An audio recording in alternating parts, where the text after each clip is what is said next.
مساء الخير. وصفتنا لليوم طريقة عمل مقلقل اللحم بالخضار. عندي هنا اللحم مقطع قطع، راح أسلقها بقدر الضغط بدون أي إضافات، بس فقط أضيف المية، وبعدين بالمقلاية على النار راح أضيفه باكوب من الزيت النباتي والبصل والطماطم وأقلبها كلها مع بعض. راح أحط فلفل رومي ملون، طبعا متوفر عندي هو الأخضر والأصفر. بقلب المكونات كلها مع بعض لحد ما تدبل الخضار معايا.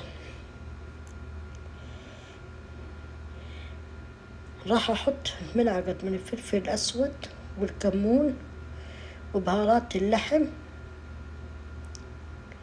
بودرة الثوم والبابريكا، ونقلب المكونات. شايفين كيف؟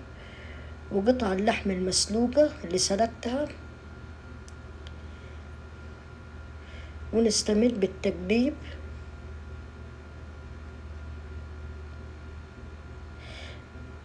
ونضيف ربع ملعقة من الكركم،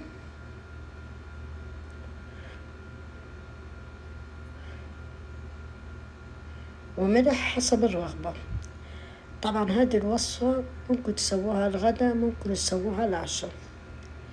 شايفين كيف؟ نقلب كل المكونات مع بعض. ملعقة من معجون الطماطم،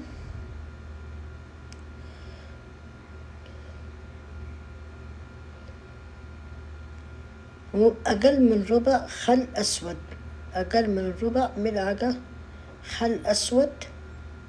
ممكن تحطي خل أبيض المتوفر عندك. بنضل نقلب المكونات لحد ما تدبل معايا وتجانس المكونات كلها مع بعض. عندي هنا ما شاء الله الوصفة جهزت معايا، الشكل خرافي ما شاء الله. الوصفة نار وشرار.